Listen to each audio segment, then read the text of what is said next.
What is the cause of good and evil in people?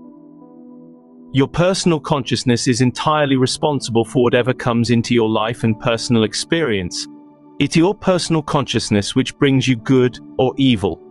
No evil which comes to your earth is a natural disaster. Everything inimical to your perfect welfare is bred first in your human consciousness and then given form within your global experience. Without a mindset, you have no life, no development, no evil, no good. Your type of mindset determines the quality of your life. This is the very first truth of existence I want you to realize and understand fully. Furthermore, for as long as you live, you carry your mindset with you wherever you go. There is no escaping it, and day after day, it will continue to create for you the type of existence you have experienced in your past. Many people go through their entire lives believing they are unfortunate. They think that other people have been mean, unkind, ugly to them, and have made their lives thoroughly unhappy. They believe that other people quarrel with them and constantly make difficulties whilst they are absolutely innocent of any provocation. On the contrary, other people are not to blame. It is the personal mindset which is attracting to them their negative conditions. Many people shy away from the suggestion that they alone are responsible for their troubles. It is more difficult for some people to face up to their inadequacies than it is for those who have the inner strength and self-confidence to look at themselves fairly and squarely. But because daily you live in fear of good and evil, and believe and expect these more than you believe that the Father is abundant life and love within you, supplying you with all things necessary for health and well-being. It is your most feared good and evil experiences you attract into your lives and bodies. Your beliefs in good and evil obscure, cloud over all that the Father has in store for you if only you will believe in Father love. You judge your todays and expect of your tomorrows what you have experienced in the past. Therefore, are the ills of your yesterdays continually repeated in the future? You are enslaved by your memories and your undeviating belief that what was past must return again and again to burden and wound you. You do not need to heal your bodies or try to make your lives better. You need to heal your beliefs. I say to you that evil does not come from God. How can God be of two parts, good and evil? It is only in your minds that you conceive good and evil. Only in your hearts do you think and feel it. These thoughts and feelings have nothing to do with the true God, which is the Father within you, bringing you every good thing if you will but believe this is so. It is your belief in good and evil, and the good and evil in your hearts, which brings you sickness. In reality, you live within the kingdom of heaven, and the kingdom of heaven is within you, and you are governed by the Father, but because you believe in the punishments from God, believe that only sacrifices in the temple will save you. Believe that you are heir to sickness, poverty, misery. You create with your minds the very things you do not want. With your minds and hearts you actually form the plans of your own lives and experiences. And what kind of lives do you plan and form in your minds? If someone annoys or hurts you, you retaliate in some way or another. You believe that if your eye is taken, you must expect the adversary's eye in return. You believe that whoever kills should be killed as punishment and compensation. You believe that whoever robs you should pay the price, that whoever steals your wife should be stoned along with your wife. You believe in the extraction of payment for every evil thing that comes your way, since it is human nature to hurt others, and you have been taught to retaliate. Your lives are a continual scene of warfare. Warfare in the home amongst husbands, wives, children, and neighbors, and public figures, and between nations. Your Father knows nothing of this warfare in your lives, but knows the stress in your minds and bodies arising from this warfare, but can do nothing to ease your pain, until you yourselves stop the warfare. You yourselves must cease your fighting and live in peace with your family, neighbors, employers, public figures and other countries. Just as all your evils and sickness begin in the mind, so does your good. Have as much care for your neighbor as you have for yourself. Bless your neighbor when you have an argument. Pray for him when he is harsh with you.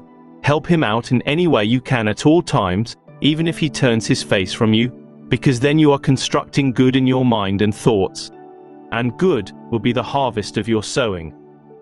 Not only this, you are bringing your mind into harmony and attunement with the Father within you, which is perfect love. Under these conditions, the Father can do its perfect love work in you. I would if I could show you how important you are every second of the day, in the fabric of your home, your work and your country. I long to help you see how your thoughts are the origin of all your good and evil. They are the very ground of your good and evil. If it be that evil comes to you, do not look at your neighbor to see from whence has come that evil. Look within your own heart and see when last you were at odds with someone. Destructively, by slander, falsifying truth, rejection, criticism. That was the moment of the birth of your present grief. Everything evil you endure, you have been the original cause of it. Yours is the ability to choose the way you wish to live in future. You choose the way you will live by changing your consciousness from antagonism to love and acceptance of everyone equally.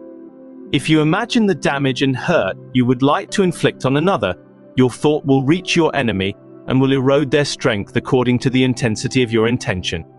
Do not think that your thought has dissolved and is no more. It rests in electromagnetic strength, taking on form until it rebounds to harm you also. You can do much damage with your thinking and feeling, damage to others and damage to yourself. I asked the Creator, universal consciousness, why mankind has endured so much suffering and evil. I was then shown very clearly that all the problems experienced by humans arose from the central point of the self. Science now calls this the ego. It manifested itself in the personality as a driving need to defend the self from criticism or emotional physical attack, and a similar driving need to push aside other people in order to arrive first in the race of life. It also manifested itself in the personality as a driving need to take all that was best for the self, despite the opposition of others, and a similar driving need to hold on to personal possessions, be they relatives, friends, material goods or achievements, despite any opposition. I was also made to understand that without these two fundamental, eternal, undeviating impulses of creative being, there would be no creation. This is the secret of creation and the secret of existence and of individual being. By working together as a team, separately but inseparable, in the visible world, these twin impulses were the means by which the substance of matter itself has been created out of the sublime universal consciousness. Every evil thing in your present decadent society, in your vast soulless cities, arises out of ego force. It is the source of every wicked, lying, perverted activity presently in operation on your planet. It controls the media, your TV, your families, nations. It is productive of wars all over your globe. It creates a foul miasma of low consciousness energies perceivable by higher spiritual entities, but too horrible to contemplate. It must be understood that there is nothing evil about the ego drive. It is the necessary tool of creation. It is the individual himself who brings about the imbalances in life by allowing the ego drive full control in his personality without thought or consideration for other people. Again, your consciousness is your reality, not your husband or wife, children, home, garden, possessions, qualifications, workplace, friends.